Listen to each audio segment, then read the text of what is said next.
Mais comment, enfin à quoi on pense en premier lieu quand on crée un vin? Une fois qu'on a envisagé ce terroir, ce territoire, c'est un peu simpliste comme question. Mais vous, qu'est-ce qui vous anime quand vous abordez un projet?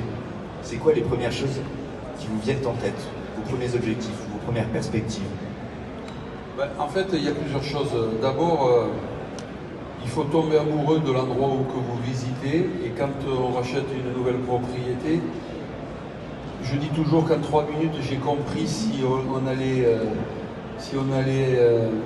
développer ce terroir ou pas. Donc ça révèle de l'instinct. Ensuite, on passe par une phase qui est l'inspiration. Et ensuite, bien sûr, il faut aller plus loin vers l'intuition ou l'imagination. C'est-à-dire se dire, bon, comment on se projette et qu'est-ce qu'on va faire de ce lieu?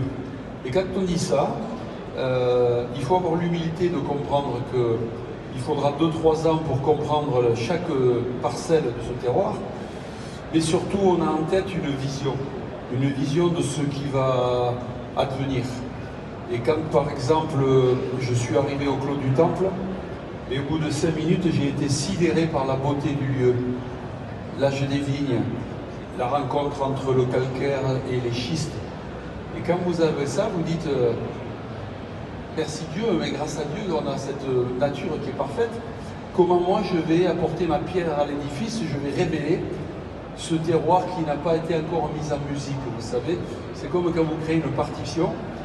Et là, en fait, on est dans les harmoniques, on est au-delà de la partition. Vous voyez, on va chercher comment ça peut résonner dans les wine lovers et les gens qui sont friands des belles rencontres. C'est ce qu'on essaie de faire, ce qu'on a fait au Clos du Temple, ce qu'on a fait aussi au Clos d'Ora, où on a révélé des terroirs qui méritaient de l'être et qui nous attendaient quelque part.